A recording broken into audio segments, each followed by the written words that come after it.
Театр сәнгате ул яшьләр сәнгате. Театр сәнгатендә яшьләр булырга тиеш.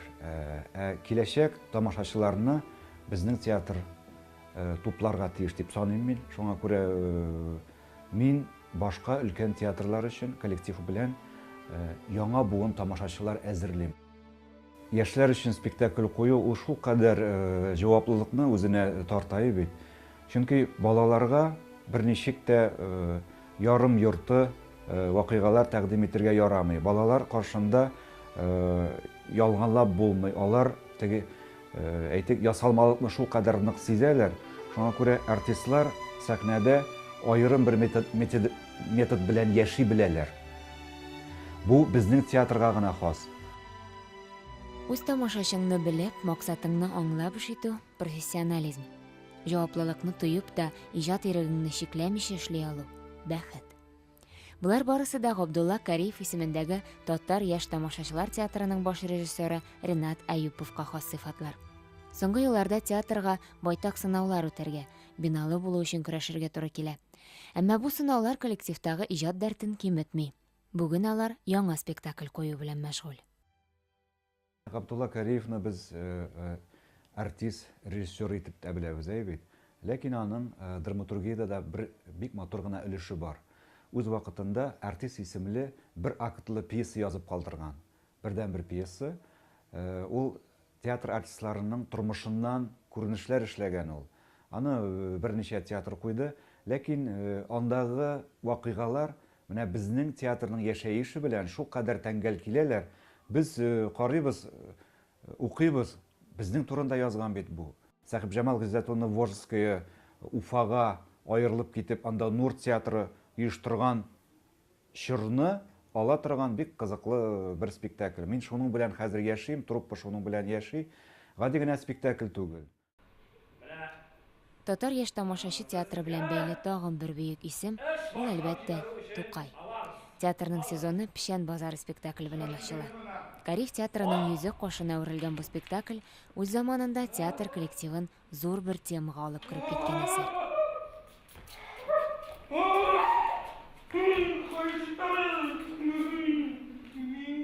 Моннан 10 ел элек безнең театрыбызда Пишән базары исемле драма пәйда булды. Без Габдулла Тукайның тормышы һәм эшчәнлеге турында зур панорамалы спектакль эшләдек.